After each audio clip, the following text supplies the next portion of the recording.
Hola, ¿cómo están todas? ¿Cómo están todos? Bienvenidos nuevamente a este canal de perdición y de vicio donde no hacemos otra cosa que no sea hablar de libros. Mi nombre es Jonathan Frías y hoy vamos a estar hablando de Exhalación de Ted Chiang, este escritor neoyorquino nacido en la década de los 60 que ha tomado una fama verdaderamente descomunal e increíble con apenas dos libros, ¿no? Es un escritor bastante atípico, ya 20 años de carrera y en esos 20 años, con estos dos libros de relatos, tiene apenas una veintena de cuentos. Es un tipo que escribe muy despacio, es un tipo que trabaja mucho sus textos, que no deja nada sin revisar 4 o 5 veces y eso se nota cuando lo estamos leyendo. Tanto Exhalación como el libro de tu vida, su primer libro, comparten una cosa en común, ¿no? Que son libros que todos los relatos que forman parte de ellos fueron siendo publicados como a cuentagotas en revistitas y cosas así, de tal forma que cuando ya se juntaron como libros ya eran una cosa muy probada, muy respaldada y muy validada, ¿no? Ted Chiang es un escritor sumamente inteligente, es un escritor con una intuición maravillosa y es un escritor que si alguna palabra realmente lo puede más o menos definir, sería curiosidad, ¿no? Es un tipo que siempre se está planteando problemas, que siempre se está planteando problemas que tienen que ver con la forma, con la técnica y propiamente con los contenidos de sus cuentos, ¿no? Él en alguna ocasión llegó a decir que sus cuentos eran más bien como, como planteamientos filosóficos llevados a escena, ¿no? Y mucho hay de razón en eso. Creo que se sabe describir muy bien en ese sentido. Ted Chiang, justo para cuando sacó La historia de tu vida, ya era un escritor en Estados Unidos más o menos conocido, era un escritor dentro de ciertos círculos muy respetado ya, pero salta a la fama de manera internacional con la película que hace Denis Villeneuve cuando filmó Arrival, que es la adaptación del cuento La historia de tu vida, que es el cuento que le da título a ese primer libro, y a partir de ahí todo el mundo empieza a tener como mucha curiosidad sobre lo que está haciendo Ted Chiang. Es un escritor que, insisto, la categoría de escritor de ciencia ficción creo que le queda bastante corta, que nos sirve acaso como mapa dentro de una librería si queremos ubicarlo, si queremos entrar y buscar dónde va a estar el libro de Ted Chiang, pues alguien lo irá a poner al librerito de ciencia ficción. Pero no es estrictamente un escritor de ciencia ficción, es un escritor en toda la extensión de la palabra. Tiene una gran técnica, tiene una gran lectura, es un tipo sumamente culto, es un tipo sumamente brillante, que sabe jugar con las formas. Todos los cuentos de Exhalación, los 9 cuentos que forman este volumen bastante extenso, están contados siempre desde una técnica distinta, siempre desde un objetivo distinto, y eso los hace bastante entretenidos, hace que sea un libro muy completo, que a la hora de estarlo leyendo, a veces hasta parecería, a quien le interesa además meterse en ese tipo de literaturas, parece un gran taller literario, es una gran forma de aprender a escribir leyendo a Ted Chiang. Y decía que es un escritor que escribe muy despacio y eso se nota a la hora que lo lleva a sus libros. Yo este libro lo leí a finales del año pasado, salió en México por ahí de septiembre a la venta. Yo lo leí prácticamente hasta diciembre, pero sabía que era un libro que yo tenía que releer pronto porque había muchas cosas, hay textos muy complejos, es un libro en general bastante complejo, que no inaccesible, es decir, es un libro que nos va a retar, es un libro que nos va a comprometer, que nos pide cosas, que nos pide mucha atención y que nos pide mucha disciplina, porque está contando cosas, como él decía, a nivel filosófico, que nos van a hacer detenernos durante la lectura, plantearnos cosas, preguntarnos cosas a nosotros mismos sobre lo que está, sobre lo que nos está contando Ted Chiang a lo largo de todos sus cuentos. No solo juega con los puntos de vista y la técnica de cómo contar un cuento, ¿no? Además juega propiamente con las extensiones. Es un libro de 350 páginas con 9 cuentos, lo que nos dice que hay cuentos que rayan en la noveleta, ¿no? Cuentos que rebasan las 100 páginas, pero también hay cuentos que con penas llegan a las 6 páginas. Entonces un libro que nos permite ir y venir, que de un cuento a otro hay una experiencia completamente diferente. Es un libro que, que se preocupa sí por el tiempo y por el espacio, y en ese sentido es un libro pleno de ciencia ficción, pero, y creo que aquí hay una gran diferencia, Ted Chiang, el tiempo y el espacio le están sirviendo como escenario y en ese sentido le están sirviendo como posibilidad, no como frontera limítrofe. No es, el tiempo y el espacio no están ciñendo, sino están posibilitando. Y este pequeño pero sustancial cambio en el punto de vista hace que la literatura de Ted Chiang sea completamente distinta. Lo han comparado, por ejemplo, con la obra de Philip K. Dick. Yo no estaría tan de acuerdo con eso porque la obra de Philip K. Dick suele ser verdaderamente, es maravillosa, yo lo adoro, pero suele ser verdaderamente desoladora, desesperanzadora. Uno entra a los cuentos de Philip K. Dick y conforme va entrando en el texto, conforme va avanzando la historia, uno va perdiendo la esperanza y se va desolando y se va angustiando. Mientras que en la literatura de Ted Chiang, creo que la palabra que está ahí a la mano es redención. Hay una gran esperanza, los personajes se redimen, alcanzan estadios que rayan con la felicidad, sin que sea en ese sentido una literatura optimista o rosa o que esté dando saltos de alegría, ¿no? Es una literatura sumamente reflexiva que otra vez nos obliga a ir leyendo despacio, sin prisas. Es un libro que uno debe de ir leyendo de manera muy, muy sosegada, ¿no? Yo en la primera lectura que hice decidí ir leyendo un cuento cada 2 días, cada 3 días, para ir dejando como que reposaran esos textos. Y ahora que lo releía para grabar para grabar esta reseña, hice más bien unos saltos aleatorios, buscando primero los textos que más me gustaban, en segundo término los textos que menos comprendí, los que me fueron más inaccesibles o más duros en esa primera lectura, y lo que voy encontrando en esta segunda lectura es un gran estadio de fascinación, ¿no? Me quedé por momentos sumamente perplejo de lo que, de las historias que nos estaba contando Ted Chiang, ¿no? Me doy cuenta que por ejemplo, en algunas de las cosas en las que se diferencia de la ciencia ficción más tradicional, es que son historias que poco o casi nada se recargan en los avances tecnológicos. Es decir, no son historias tiradas al futuro, no son historias donde nos estén contando escenarios totalmente llevados a distopías tecnológicas muy al estilo de Black Mirror. No, son historias ancladas en el presente con un nudo muy claro que va uniendo todas las historias, ¿no? Que es un asunto casi de metacognición. Pareciera ser que cada cuento lo que está buscando este escritor es la reflexión sobre el pensamiento mismo, es pensar que pensamos y a partir de ahí ver qué está surgiendo, ¿no? Pero al mismo tiempo es curioso porque así como en el libro pasado el lenguaje tomaba una forma muy activa. Quienes ya lo leyeron sabrán a lo que me refiero. Quienes vieron, por ejemplo, la película de Arrival, que ya la mencionábamos, esta película maravillosa de Denis Villeneuve, se dan cuenta que el lenguaje es la forma en la que nos vamos a comunicar. Esto puede ser evidentemente una obviedad, no lo es tanto en la medida en que el lenguaje, en el modo en el que lo está planteando Ted Chiang en el libro de La historia de tu vida, no es solamente un medio de comunicación, sino además es una experiencia estética plena y es una forma de interactuar con el tiempo y con el espacio. Es decir,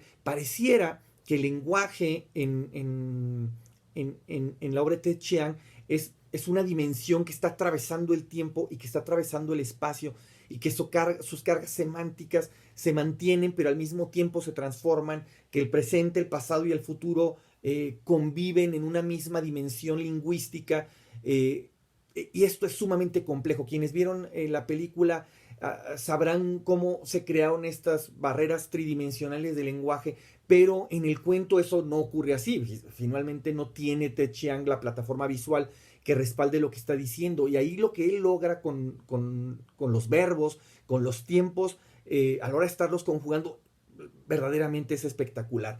En este libro lo que está haciendo es utilizar la escritura ya, ahora sí, como tecnología, para interactuar de la misma manera. Está hablando de la importancia de la escritura como memoria, como medio de comunicación y como referencia estética. Hay varios cuentos donde la escritura va a ser la parte fundamental del libro, no solo la escritura humana, sino incluso, no sé si quepa como ejemplo, pues, pero un poco la escritura de Dios.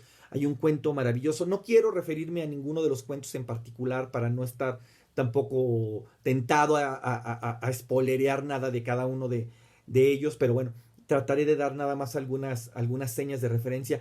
Hay un cuento donde el personaje principal es una mujer, una arqueóloga, que empieza dando una conferencia sobre que ella está convencida de que Dios existe, de que Dios es real, de que Dios lo crea todo, y su planteamiento es a través de los anillos concéntricos que vemos en los troncos de los árboles cuando los cortamos, y ella empieza a identificar cómo todos los árboles que van haciendo al paso de la historia tienen como estos círculos en común, más estrechos, más gruesos, que nos van permitiendo medir no solo las eras de los tiempos, sino si había sequías, si había heladas, etcétera, etcétera. Pero encuentran algunos árboles que carecen de ciertas señas, de ciertos círculos, y eso habla de que fueron árboles creados, no nacidos.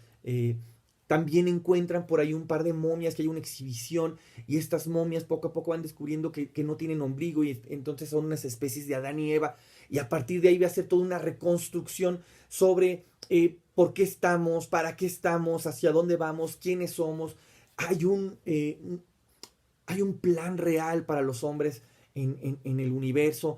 Este es uno de los cuentos más o menos extensos del libro, y es así, tiene que ser así, porque el tema no se puede abordar de manera sencilla y un poco superficial. Hay que profundizar mucho en lo que está diciendo. Por momentos el libro se vuelve una suerte, el cuento, perdón, se vuelve una suerte de gran ensayo sobre la paleobotánica, y eso lo hace maravilloso, ¿no? Pero tiene otro par de textos, por ejemplo, Exhalación o un cuento que se llama El Gran Silencio, que es de los más breves, si no es que acaso el más breve del libro, donde el planteamiento va a ser sobre el ser humano, sí, a partir de la inteligencia, sí, pero visto siempre desde fuera, desde la otra inteligencia, ¿no? Desde cómo nos ven otras inteligencias a nosotros mismos y qué piensan de nosotros y un poco qué nos desean a nosotros.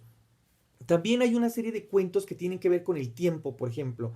En el estricto sentido, podríamos decir, de la ciencia ficción, hay viajes temporales, como en el cuento del comerciante y la puerta del alquimista, que es el primer cuento del libro, que es una maravilla porque pareciera como si Ted Chiang se hubiera planteado la idea de qué habría pasado si en el libro de las 1001 noches hubiera un cuento de ciencia ficción, ¿no? Aquí hay un califa que es un alquimista y que ha logrado diseñar este aparato que permite viajar en el tiempo, ya sea 20 años al futuro o 20 años al pasado, y nuestro personaje principal en este cuento va a estar entrando y saliendo y nos va a permitir ver justamente estas grandes reflexiones que son propias al género, a la ciencia ficción, de el pasado no se puede cambiar, el tiempo es una suerte de río, cómo se mueve ese río.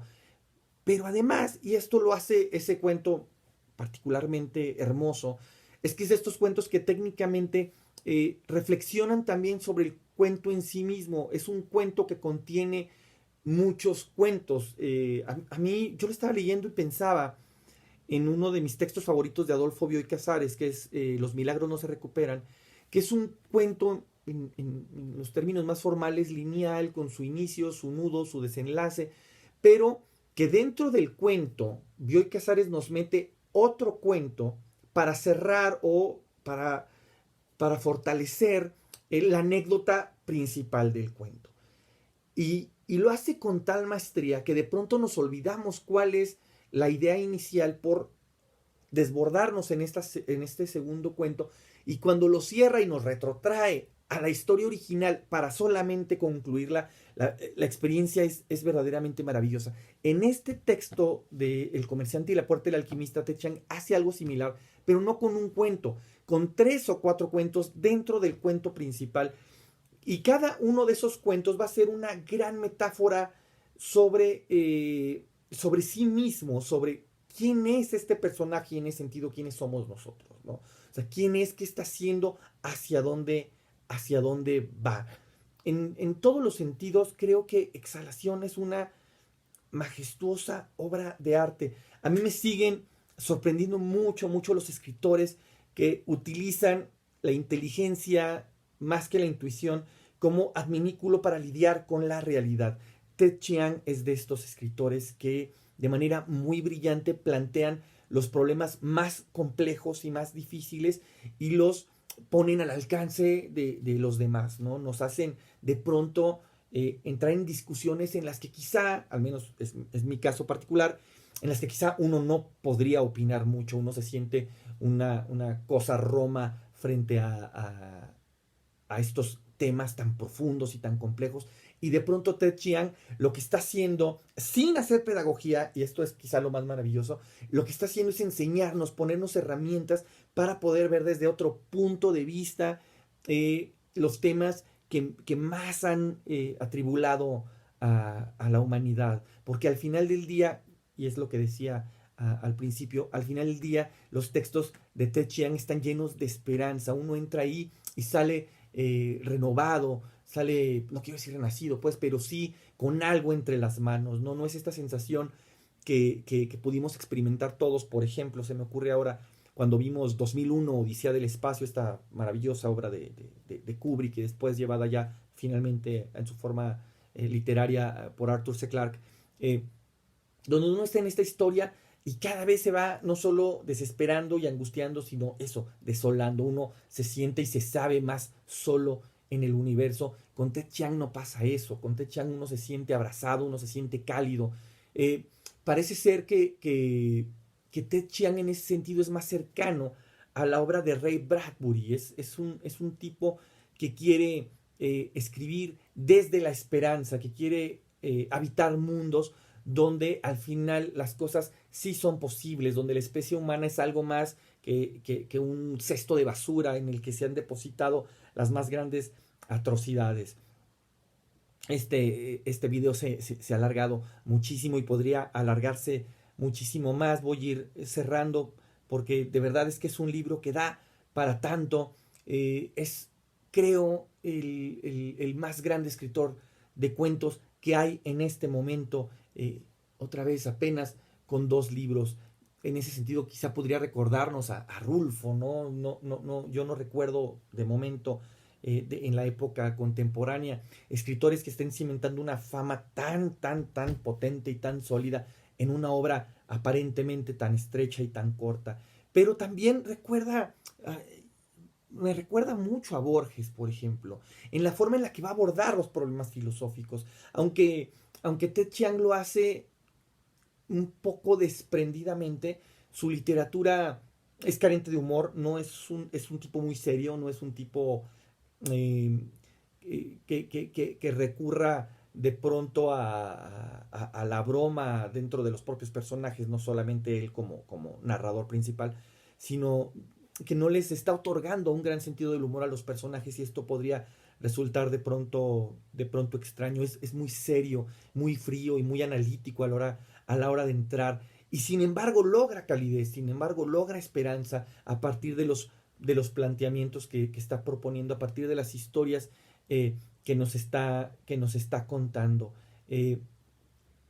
Termino aquí. Si ustedes ya habían leído a Ted Chiang, si ya leyeron Exhalación, cuéntenme también qué les parece, cuál fue su cuento favorito. Para mí, el mío quizás sea un éfalo, que me parece un cuento verdaderamente deslumbrante. El Gran Silencio también me parece un cuento de una inteligencia y de una sagacidad brutal. Cómo resuelve la paradoja de Fermi de manera tan sencilla y tan accesible. Es verdaderamente deslumbrante. Cuéntenme ahí en la cajita de comentarios qué les parece Ted Chiang. Si no lo han leído, de veras, de veras, de veras, son de esas cosas que uno no se puede perder. Acérquense a él. También acérquense propiamente a la literatura de estos otros escritores que hemos estado mencionando, que se han estado rodeando todo esto, ¿no? El caso de Bradbury, el caso de Clarke, el caso de Philip K. Dick, para los que no sean, como yo mismo, tan cercanos y tan eruditos de la literatura de ciencia ficción. Pero sobre todo acérquense a estos autores porque aman la gran literatura, porque estos escritores, insisto, están por encima de un género, de una clasificación que solo sirve como mapa dentro de una librería. Y ahora sí, el que mucho se despide parece ser que no quiere irse, reza el dicho. Así que mi nombre es Jonathan Frías. Por ahora esto es todo. Ya saben, un like ayuda mucho, suscribirse ahí con el botón de la campanita para que estas video reseñas les aparezcan de manera regular en cuanto salgan, ayuda aún más. Y bueno, nos estamos viendo hasta la próxima semana. Cuídense.